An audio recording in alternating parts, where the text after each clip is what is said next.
G K. வாசனின் Tamil மாநில காங்கிரஸ், ஏ.சி. சண்முகத்தின் புதிய நீதிக் கட்சி, பாரிவேந்தரின் இந்திய ஜனநாயக கட்சி, ஜான் பாண்டியனின் தமிழக மக்கள் முன்னேற்றக் கழகம் உள்ளிட்ட பிற சிறிய கட்சிகள் பாஜகவின் தாமரை சின்னத்தில் போட்டியிட உள்ளதாக தகவல்கள் கசிந்துள்ளன. இது அதிமுகவுக்கு பின்னடைவாக பார்க்கப்படுகிறது. ஏனென்றால், கூட்டணி கட்சி வேட்பாளர் இரட்டை இலை சின்னத்தில் போட்டியிட்டு வெற்றி பெற்றால் அவர் அதிமுக எம்.எல்.ஏ.வாகவே கருதப்படுவார். அதிமுகவின் கொறடா உத்தரவு அவருக்கும் பொருந்தும். அதனை மீறினால் தகுதி நீக்கம் செய்யலாம்.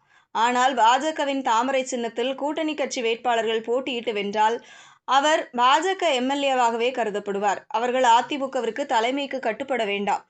பாஜகவின் தலைமைக்கு மட்டுமே கட்டுப்பட வேண்டிய சூழல் உருவாகும். அதேபோல தமிழகத்தை எடுத்துக் கொண்டால் பாஜகவின் தாமரை சின்னத்தை விட இரட்டை இலை சின்னம்தான் மக்கள் மத்தியில் பிரபலமாக உள்ளது. இப்படியான சூழலில் பாஜகவின் இந்த முடிவு என்பது திமுக கூட்டணிக்கு பாசிட்டிவாக வாய்ப்புள்ளது. தாமரை சின்னத்தில் போட்டியிடும் வேட்பாளர்களை பாஜக வேட்பாளர் என்று கூறி திமுக ஓட்டு சேகரித்து வெற்றி பெற முடியும்.